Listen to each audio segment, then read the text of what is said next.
देख रहे हैं 5 का प्रहार, आपके साथ मैं हूं श्वेता त्रिपाठी। तो उत्तर प्रदेश में जैसे जैसे चुनाव करीब आ रहे हैं वैसे वैसे विकास सिर्फ शब्दों तक सीमित रह गया है। दरअसल हर जगह क्या नजर आ रहा है? जाति का कार्ड। 12% का सवाल है और जिसने 12% साध लिया वो सत्ता तक पहुंचेगा, ये फॉर्मूला है। और मायावती ने साफ तौर पे उन 3 बड़े ऐलानों को करके जो ब्राह्मणों के लिए किया गया है, बड़े सम्मेलन जिनकी बात वो कर रही है, उसके जरिए अब अपना वोट बैंक मजबूत करने की उन्होंने 2017 की वो कवायद शुरू की है जिसके जरिए वो सत्ता तक पहुंची थी। और इसीलिए सवाल ये है कि आखिर किस तरफ जाएगा ब्राह्मण वोट बैंक, किसका साथ निभाएगा, क्योंकि जिसका साथ निभाएगा सत्ता की कुर्सी वही पाएगा, ये भी बिल्कुल तय है। और इसीलिए 5 के प्रहार में आज पहला सवाल हम यही पूछ रहे हैं कि ये जो जातिगत समीकरण है ये किस तरफ बैठेगा? क्या 2022 का चुनाव भी उसी फॉर्मूले पर तय होगा जिसकी जो 2007 में, 2014 में, 2017 में नजर आया था? और इसीलिए पहला सवाल कि बहन जी को आखिर अब ब्राह्मणों की याद क्यों आई है? 2007 के बाद 2021 में ब्राह्मणों को याद किया जा रहा है, सम्मेलनों की बात की जा रही है। दूसरा बड़ा सवाल आज 5 के प्रहार में, ब्राह्मण कार्ड से बहुजन हिताय होगा? क्या अब दलित वोट बैंक मायावती के लिए अहमियत नहीं रखते क्योंकि सिर्फ और सिर्फ जुबान पर ब्राह्मण वोट बैंक का यहाँ पर नारा गूंज रहा है? तीसरा बड़ा सवाल, यूपी में क्यों अहम है वो ब्राह्मण वोट बैंक जो तमाम राजनीतिक पार्टियां अब सोच रही हैं कि ब्राह्मणों का विश्वास हासिल कर लिया जाए? और चौथा बड़ा सवाल आज, यूपी में जाति कार्ड है जीत की गारंटी? पांचवा बड़ा सवाल आज हम 5 के प्रहार में पूछने जा रहे हैं, यूपी में जाति धर्म की सियासत आखिर कब तक होगी और कैसे ये कार्ड खेला जा रहा है जाति का, ये भी सुनिए।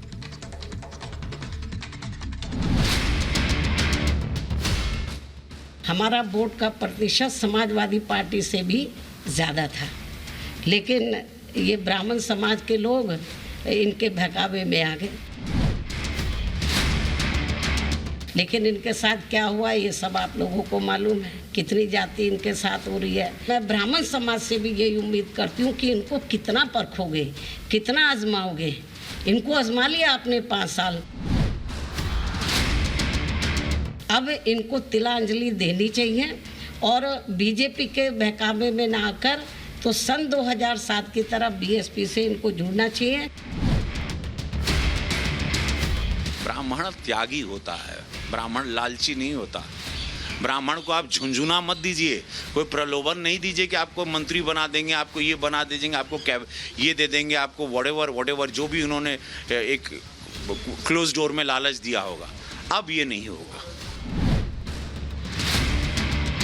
मेरा पूरा भरोसा है कि भारतीय जनता पार्टी एक बार फिर से ऐतिहासिक विजय प्राप्त करेगी, क्योंकि हमारा लक्ष्य रहता है लोगों की सेवा करना और यह सारे दलों का लक्ष्य रहता है सत्ता प्राप्त करो और शोषण करो।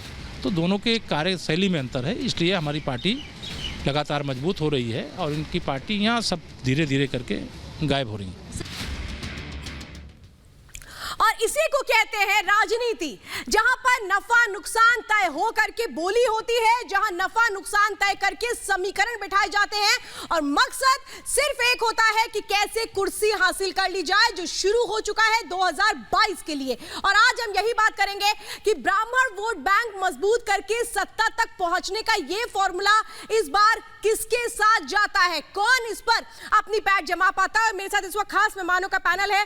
गोपाल कृष्ण अग्रवाल जी मेरे साथ जुड़ चुके हैं, नेशनल स्पोक पर्सन हैं बीजेपी के। मेरे साथ इस वक्त प्रीति पांडे जुड़ चुकी हैं, राजनीतिक विश्लेषक हैं। अनुभव चक मेरे साथ जुड़ चुके हैं, ऑथर हैं और पॉलिटिकल एनालिस्ट हैं। मेरे साथ साजन सिंह जुड़ चुके हैं, समाजवादी पार्टी से हैं। कपिल श्रीवास्तव और मेरे साथ इस वक्त जुड़ चुके हैं समाजवादी पार्टी के। सज्जन सिंह मेरे साथ बीएसपी से इस वक्त जुड़ चुके हैं। आप सबका बहुत बहुत स्वागत है। लेकिन सबसे पहले मैं अपने दर्शकों को बताती हूँ कि दरअसल उत्तर प्रदेश में जो जातिगत समीकरण है वो कितना परसेंट है। ये देखिए, सवर्ण 19%, यादव 9%, गैर यादव 11%, अति पिछड़ा वर्ग यानी ओबीसी 20%, जाटव 13%, गैर जाटव दलित और मुस्लिम वर्ग 19%। इन सब में ज्यादा सबसे बड़ा इस वक्त किसी की निगाहें जाती हैं तो किस पर जाती हैं? सवर्ण वोट बैंक पर, और कैसे उनको अपनी तरफ लाने की पूरी कोशिश की जा रही है। और इसी के लिए बड़े बड़े सम्मेलन का आयोजन किया जा रहा है, ये बताने की कोशिश की जा रही है कि विश्वास हम हासिल करके लगेंगे। अब मैं आपको बताती हूँ कि उत्तर प्रदेश में दरअसल ब्राह्मण वोट बैंक कितनी अहमियत रखता है। और ये कहते हैं कि जिसने ब्राह्मण वोट बैंक अपनी तरफ कर लिया सत्ता भी उसी को मिल जाती है। अब मैं आपको अगला जो ग्राफिक्स दिखा रही हूँ वो मैं यही दिखाने जा रही हूँ कि ब्राह्मण वोट बैंक कितना अहमियत रखता है। और इसीलिए देखिए सभी की निगाहें यूपी में 13% ब्राह्मण वोट बैंक है और ये कहते हैं कि 13% जिसके साथ उसी के पास सत्ता। और क्या सत्ता का ये फॉर्मूला इस बार तय करेंगे। ये 12%, 12 जिलों में ब्राह्मण वोट बैंक 20% से ज्यादा है। इसीलिए डर लग रहा है मायावती को कि अगर ये साथ नहीं आए तो फिर 2007 में जो सपना पूरा किया था 2022 में कैसे पूरा करेंगे। पिछले 3 चरणों में ब्राह्मण वोट बैंक बेहद निर्णायक रहा है। उत्तर प्रदेश की राजनीति में हमेशा ही निर्णायक भूमिका ब्राह्मण वोट बैंक निभाता रहा है। ज्यादा ब्राह्मण विधायक वाली पार्टी को सत्ता मिली है और हमने 2007 में भी देखा था मायावती ने किस तरीके से जब जीत हासिल की थी तो उसमें 56 विधायक जो उन्होंने उम्मीदवार उतारे थे वो ब्राह्मण थे। और उसके बाद यही फॉर्मूला 2022 में वो तय कर रही है। 2007 में बीएसपी के 41 ब्राह्मण चुने गए थे। आप अंदाजा लगाइए कि किस तरीके से सत्ता पाने की जो कोशिश है उसी फॉर्मूले के तहत इस वक्त बीएसपी कर रही है। 2012 में एसपी के 21 ब्राह्मण विधायक चुने थे जब वो सत्ता में आए थे। 2017 में जब बीजेपी आई तो देखिए किस तरह से 46 ब्राह्मण विधायक चुने गए थे। यानी आप ये समझिए ये वोट बैंक जितना मजबूत उतनी ही सत्ता पर पकड़ भी मजबूत होती है और इसीलिए झटपटाहट है, तिलमिलाहट है। और मैं जरा आपको दिखाती हूँ वो निर्णायक भूमिका किन किन एरियो में सबसे ज्यादा निभाई जा रही है। जरा ग्राफिक्स के जरिए मैं आपको बता रही हूँ। ये देखिए सबसे ज्यादा कहाँ है बलरामपुर। अगर मैं 15% वो आंकड़ा आपको बताऊं उत्तर प्रदेश में जिन जिलों में सबसे ज्यादा अगर ब्राह्मण वोट बैंक की बात करूं, आबादी की बात करूं, बस्ती यहां पर भी एक अच्छा प्रभाव रखते हैं ब्राह्मण वोट बैंक। संत कबीर नगर में भी एक बहुत अच्छा प्रभाव रखते हैं। महाराजगंज और इसी तरीके से 12 वो जिले हैं जहां पर एक अच्छा निर्णायक अपनी एक भूमिका रखते हैं ब्राह्मण वोट बैंक। और इस वक्त मैं डिबेट की शुरुआत करना चाहती हूं सज्जन सिंह जी आपके साथ और प्रीति पांडे आपके साथ। सज्जन सिंह जी क्या हुआ 2007 का सोशल इंजीनियरिंग का फॉर्मूला अपनाएंगे तो दलित वोट बैंक को क्या जवाब देंगे। ब्राह्मण के साथ और दलितों से दूरी बना ली अब आप लोगों ने। जी नहीं, ये मिसकंसेप्शन क्यों फैलाया जा रहा है कि जो दलित के समर्थक पार्टी है जो पिछड़ों की राजनीति करती है वो ब्राह्मण विरोधी होती है। ये जो मिसकंसेप्शन भारतीय जनता पार्टी का ये बिल्कुल ही गलत है। और उत्तर प्रदेश का जो ब्राह्मण समाज है सबसे सजग और जागरूक समाज है और इस समाज को कोई लालच का झुंझुना नहीं थमाया जा सकता है। जैसा कि भारतीय जनता पार्टी के एक नेता भी कह रहे थे, आपने ओपनिंग स्टेटमेंट में उनका दिखाया कि ब्राह्मण समाज को झुंझुना थमाया जाता है। अरे ब्राह्मण समाज जैसा जागरूक समाज को कोई भी लालच नहीं दे सकता है, कोई भी झुंझुना नहीं थमाया जा सकता है। 2007 में बहन जी का एक प्रयोग था, बहन जी ने वो प्रयोग फिर से किया हुआ है। 2012 में जब सत्ता आई समाजवादी की उसकी गुंडई सरकार में सबसे त्रस्त रहे थे ब्राह्मण, सबसे ज्यादा त्रस्त रहे थे। और भारतीय जनता पार्टी ने इस 2017 के इलेक्शन में ब्राह्मण समाज को झुंझुना, अगर सच में कहे तो झुंझुना दिखलाया था। ये क्या करके कि आप तो हिंदुत्व के सिरमौर हैं, तो आप ही मानते हैं, करने वाले आप ही मानते हैं आपके लिए ब्राह्मण वोट बैंक बहुत ज्यादा अहमियत नहीं रखता है। साजन सिंह जी, साजन सिंह जी मुझे बहुत क्लियर बताइए ना, आप ये मानते हैं यानी कि फिर आप जातिगत राजनीति से बहुत अलग चलते हैं, आप जातिगत राजनीति में नहीं पढ़ते हैं। यानी आप मान रहे हैं बहन जी ने जो बयान दिया है उसके कोई मायने आपके लिए नहीं है। ब्राह्मण समाज के तरफ से, ब्राह्मण समाज के तरफ एक हाथ फैलाया है बहन जी ने। मेरी बात पूरी होने दीजिए। ब्राह्मण समाज की तरफ एक हाथ फैलाया है। चलिए यहाँ तक तो आप हमारे साथ आइए, हम आपकी इज्जत करेंगे। इसमें जातिगत सवाल कहाँ होता है। अगर हम पिछड़ों की राजनीति करते हैं, दलितों की राजनीति करते हैं तो क्या ब्राह्मणों की राजनीति हम नहीं कर सकते? क्या ब्राह्मणों को अपने साथ नहीं मिला सकते? 2007 का जो सफल प्रयोग था 14 साल बाद क्यों याद आई, मैं जरा ये जानना चाहती हूँ। प्रीति पांडे जवाब दीजिए। ब्राह्मण वोट बैंक अगर इतना ही मजबूत था तो मुझे लगता है नारों को याद दिलाने की जरूरत नहीं है जिसने सबसे ज्यादा नाराजगी भी ब्राह्मणों को दी। राजनीति नहीं करती है क्या भारतीय जनता पार्टी? राजनीति नहीं करती है क्या भारतीय जनता पार्टी? मैं प्रीति जी से पूछ रहा हूं, मेरे पास आज इनको चुप कराइए श्वेता जी। साजन जी आज की तारीख में चुनाव श्वेता जी, मुझे बहुत खुशी हो रही है कि बहन मायावती जी ने आखिरकार ब्राह्मणों की सूझ लेना शुरू की उस उत्तर प्रदेश में जहां पे वो कई बार सीएम रही उस उत्तर प्रदेश में, लेकिन उनके उत्तर प्रदेश के कार्यकाल, अगर ये उत्तर प्रदेश से आते, मैं तो उत्तर प्रदेश की बेटी हूँ श्वेता जी, तो मैं आपको बताती हूँ कि उनके सीएम काल में ये ऐसे डिबेट नहीं होती है। इनको प्लीज चुप कराइए। साजन जी इनको प्लीज चुप कराइए। श्वेता जी मुझे 1 मिनट दीजिए। प्रीति पांडे आपकी बातों का ही जवाब दे रही है, सुनिए। हाँ प्लीज। सज्जन सिंह जी, मैं तो पूरे ब्राह्मण समाज की तरफ से बहन मायावती जी को प्रणाम करती हूँ और इस बात के लिए खुश हूँ कि आखिरकार उन्होंने ब्राह्मणों का सूझबूझ लेना शुरू किया।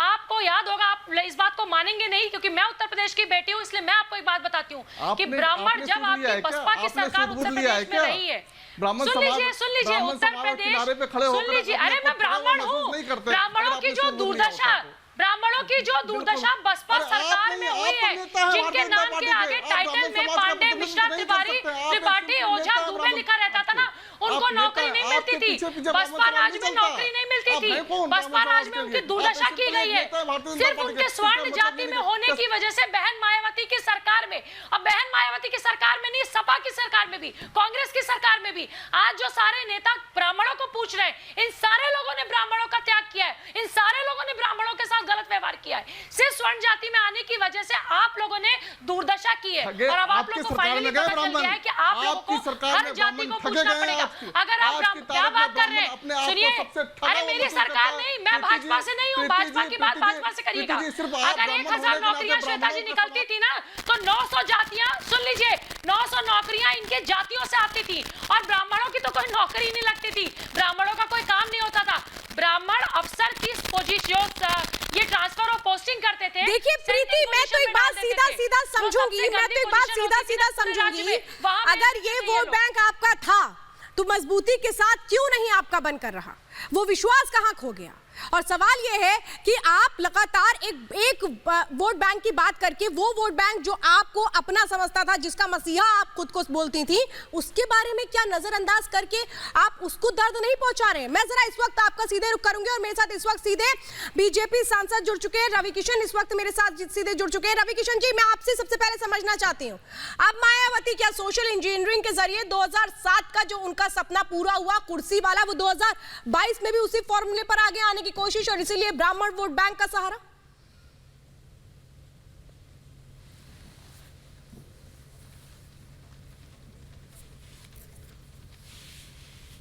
मायावती जी, मैं आपका आदर करता हूं, बड़ी सीनियर नेता हमारी मुख्यमंत्री रही हैं। कौन से ब्राह्मण आपके पास आके बोल दिए कि हम दुखी हैं? बताइए जरा, कौन से ब्राह्मण समाज के लोग आ गए और आपको कह दिए कि हम लोग पीड़ित हैं? मैं खुद ब्राह्मण हूँ, रवि किशन शुक्ला नाम है मेरा, मायावती जी, मैं गोरखपुर का सांसद। पूज्य योगी महाराज की मंदिर की सीट उन्होंने वहाँ पर से मुझे लड़वाई। यशस्वी प्रधानमंत्री नरेंद्र मोदी जी मुझे आशीर्वाद दिए, गृहमंत्री अमित शाह जी ने मुझे आशीर्वाद दिया। तो ब्राह्मण की पार्टी भारतीय जनता पार्टी से मैं ब्राह्मण पूर्वांचल में। आप उत्तर प्रदेश में देख लीजिए मायावती जी, कितने ब्राह्मण, आपको मंत्री पद से लेके अध्यक्ष से लेके अफसरान गिनवा दूँ, पुलिस तबके में गिनवा दूँ, टीचर्स गिनवा दूँ। आप आइए, चलिए अब दिल्ली आइए, केंद्र में मायावती जी, आप केंद्र में ब्राह्मणों की लिस्ट में आपको भिजवा देता हूँ कि किस किस पद पर हैं, कौन कौन से मंत्री पद पर, कहाँ कहाँ अफसरान बैठे हैं, कितने बड़े बड़े ऊंचे पद पर हैं। और रवि किशन जी, यहाँ तो ये कहा जा रहा है कि वो बहक गए थे, इसीलिए बीजेपी के साथ आ गए और शायद अब जो वो बहके हुए हैं तो उनको सही रहा बीएसपी दिखाएगी। लेकिन क्या ये माने कि दरअसल उत्तर प्रदेश के मुख्यमंत्री योगी आदित्यनाथ के कामकाज से सब डर गए और इसीलिए कोशिश कर रहे हैं कि जातिगत समीकरण बिठा लिया जाए, क्योंकि किसी की जुबान पर भी काम और विकास तो है ही नहीं। आर भारत के मैं सभी दर्शकों को बताना चाहता हूं, एक बात बताइए, ये जितने सांसद हैं वहां पर विपक्ष के यूपी में, आपने कभी उनको फील्ड में कोरोना के टाइम देखा? मुझे एक विजुअल बता दीजिए। कोविड से निकलते 14वें दिन में जैसे रिपोर्ट निगेटिव आई, महाराज जी हर जिले के दौरे पे निकल गए। मैं सांसद गोरखपुर हर गांव में वहां पर गया, खुद अपने हाथ से लेके वैक्सीनेशन से लेके सैनिटाइजर से लेके दवाई बांटने से लेके अनाज बांटने से लेके, ये भारतीय जनता पार्टी का एक एक कार्यकर्ता, मुख्यमंत्री, प्रधानमंत्री, हर लोग, हम लोग जुटे रहे दिन रात। तब 135 करोड़ के लोग कोरोना काल में बच के बाहर अभी निकल गए सुरक्षित, जहां पे लोगों ने कहा था करोड़ों लोग मरेंगे इस देश में, यूपी में नहीं तो भी 1-2 करोड़ मर जाएंगे, लोगों ने ऐसा भी प्रेडिक्ट किया था। लेकिन हम लोगों निकले, तो कैसे योगी जी को लोग नहीं जिताएंगे? बिल्कुल रवि किशन जी, आपके पास वक्त कम है, हम आगे भी आपसे जुड़ेंगे। फिलहाल बहुत बहुत धन्यवाद हमारे साथ 5 के प्रहार में जुड़ने के लिए। तो इस वक्त बीजेपी सांसद रवि किशन को आप साफ तौर पे सुन रहे थे, जो ये बोल रहे थे कि ये जो एक कोशिश है ये कैसे कामयाब नहीं होगी। और मैं इस वक्त सीधे रुख करना चाहती हूँ कपिल श्रीवास्तव जी आपका और अनुराग चक जी आपका। कपिल जी, ये बताइए कि ऐसा तो है नहीं कि सिर्फ बीएसपी बल्कि एसपी भी कोशिश कर रही है कि ब्राह्मण वोट बैंक मजबूत कर लें और 2012 की जो आपकी कामयाबी थी उसको 2022 में दोहरा लिया जाए। तो क्या ये मान के चलें कि वो जो तमाम मुद्दे थे जिसमें विकास शामिल था, जिसमें महंगाई शामिल थी, जिसमें कोरोना शामिल था, वो सब किनारे हो गया है?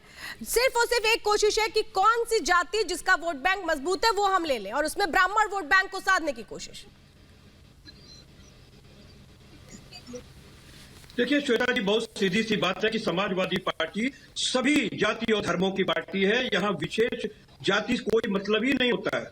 हमारे यहाँ तो समतामूलक समाज की स्थापना के लिए हमारी पार्टी बनी थी, उसी मत पे काम कर रही है। कपिल जी, समतामूलक समाज का मतलब क्या हुआ? सिर्फ जाति विशेष की पार्टी? जाति विशेष में भी सिर्फ परिवार की पार्टी उसमें जुड़ा हुआ है।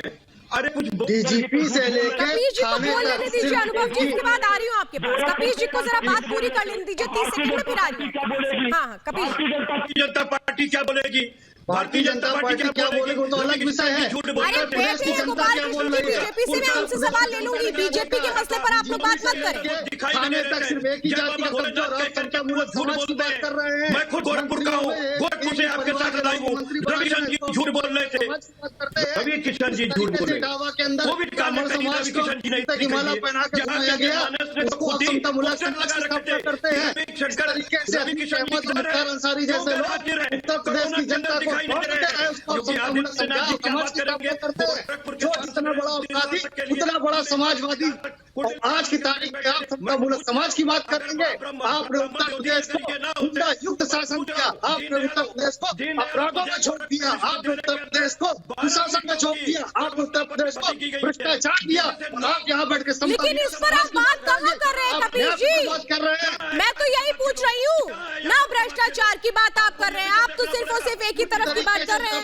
12%, 12%। मैं यही तो चाह रही हूँ अनुभव जी, जरा जवाब दीजिए ना कपिल जी को। उनकी पार्टी भी तो वही कर रही है। कहने को तो आप बातें करते हैं भ्रष्टाचार की, लेकिन करने पर जब उतरते हैं तो फिर समीकरण बिठाते हैं जातिगत। कपिल जी, श्वेता जी बहुत सीधी देखिए श्वेता जी अभी इससे पहले भी एक पूर्ववक्ता बातें कर रहे थे। अनुभव जी से मैंने पूछा है। कपिल जी एक मिनट, अनुभव जी जवाब दीजिए। उसी तरीके से हाँ अनुभव जी, अभी पूर्ववक्ता एक बहुजन समाज पार्टी के बारे में बता रहे थे। बहुजन समाज पार्टी के नेता अनुभव जी को बोलने दीजिए। कपिल जी 2 मिनट सर कर रहे थे। मुझे गोपाल कृष्ण जी के पास भी उसके बाद जाना है। हाँ बोलिए अनुभव जी, बोलिए। श्वेता जी, बहुजन समाज पार्टी वही पार्टी है जिसने नारा दिया था तिलक तराजू और तलवार। उत्तर प्रदेश की जनता इस बात को भूली नहीं है। आज जो बहुजन समाज पार्टी के नेता मायावती अयोध्या में जाकर ब्राह्मण सम्मेलन शुरुआत करने की बात कर रही है, ये वही पार्टी है जिसने राम मंदिर के इस कह की उपेक्षा करी थी कि राम मंदिर की जगह अगर वहां पे शौचालय बना दिया जाए या वहां पे अस्पताल खोल दिया जाए तो ज्यादा बेहतर होगा। आज ये हिंदू हितों की बात कर रही है, आज ब्राह्मण हितों की बात कर रहे हैं। मायावती को समझना होगा कि ब्राह्मण का मतलब सिर्फ सतीश चंद्र मिश्रा नहीं होता है। समाज ये देखता है कि आपने समाज के लिए अपनी सरकार में कैसे रही है, जरा मैं ये बता देती हूँ अनुभव जी, फिर मैं रुक करूंगी गोपाल कृष्ण जी का जो काफी वक्त से इंतजार कर रहे हैं। ये रस्साकशी हर पार्टी कर रही है, ऐसा नहीं है कि इसमें सिर्फ एक पार्टी शामिल है, बल्कि सब तमाम पार्टियां हैं। उनको पता है कि ये वो जो वोट बैंक है, अगर ये मजबूत हुआ तो ये तब जाकर के बात बनेगी। और बीएसपी इसके लिए कैसे एड़ी चोटी का जोर लगा रही है। बीएसपी 18 मंडलों में ब्राह्मण सम्मेलन करेगी, ये बात यहाँ पर कही गई है। और इसी के बाद एसपी देखिए, यहाँ पर मैं कहूंगी कपिल जी, आप कह रहे थे ना कि आप तो सबका साथ सबका विकास कर रहे हैं, जरा मैं पूछूंगी इसके बाद कैसे हो रहा है। एसपी क्या कर रही है? परशुराम प्रतिमा लगा रही है, ये बताने की कैसे कोशिश कर रही है कि भगवान परशुराम के भक्त हैं ये लोग। बीजेपी में शामिल हुए जितिन प्रसाद, क्योंकि ये बीजेपी ने भी किस तरीके से वोट बैंक मजबूत किया, बीजेपी ने अपना ब्राह्मण वोट बैंक ये माना जा रहा था जब जितिन प्रसाद एंट्री कर रहे थे। और इसीलिए मैं सीधे सीधे पूछ रही हूं कि फिर ये क्या है गोपाल कृष्ण जी? बात कोई भी करे, चुनाव आते आते तक बात सिर्फ और सिर्फ जातिगत समीकरण तक कैसे पहुंच जाती है। यहाँ मायावती ये कह रही हैं कि 2017 में भटक गए थे ब्राह्मण और अब हम उनको अपने साथ लाने की कोशिश कर रहे हैं। देखिए श्वेता जी, सबसे पहली बात यह है कि आपने सुना होगा माया मिली न राम। यह ब्राह्मण वोट की वोट बैंक की राजनीति कर रही है, जिसको इस कार्ड को इन्होंने 2017 में भी खेला था बसपा में, लेकिन कुछ नहीं इन्हें मिला। अब उत्तर प्रदेश की जनता जो है वह इस बात को समझ गई है, उसे विकास चाहिए, भ्रष्टाचार मुक्त शासन चाहिए, लॉ एंड ऑर्डर चाहिए, महिलाओं की सुरक्षा चाहिए, एक स्ट्रांग गवर्नेंस चाहिए जो योगी जी दे सकते हैं, विकास की राजनीति चाहिए, यहाँ पे रोड्स बनने चाहिए, एयरपोर्ट बनने चाहिए, इंडस्ट्रीज लगनी चाहिए, लॉ एंड ऑर्डर रहना चाहिए, महिलाओं की सुरक्षा रहना चाहिए। कौन सी सरकार इस चीज को देख चुकी है? 27 साल सबने कांग्रेस को देख लिया, बसपा को देख लिया और सपा को देख लिया। भारतीय जनता पार्टी की सरकार मजबूती से केंद्र और प्रदेश में यह काम कर रही है। अब इनका ब्राह्मण कार्ड नहीं चलेगा, वो चला चुके हैं, फेल हो चुका है। पिछली बार 56 सीटें दी थी, ब्राह्मण समाज की बात नहीं करता हूं मैं, नहीं मिली है। श्वेता जी, सिर्फ ब्राह्मण समाज की बात नहीं करता हूं। अग्रवाल साहब मेरी बात पूरी होने दीजिए। अग्रवाल साहब मेरी बात पूरी होने दीजिए। मैं सिर्फ ब्राह्मण समाज की बात नहीं करता हूँ। ब्राह्मण समाज के अलावा पिछड़ी जाति जो दलितों, अब इनको माया मिली ना राम वाला हालत हो जाएगी। कभी ये राम के पीछे भागना चाहते हैं, कभी ब्राह्मणों के पीछे, कभी दलितों के पीछे। चलिए आप लोग हमारे साथ जुड़े, मेरे पास वक्त की आज कमी है, बहुत कमी है। आप लोग मेरे साथ जुड़े आज 5 के प्रहार में, इसके लिए बहुत बहुत धन्यवाद। और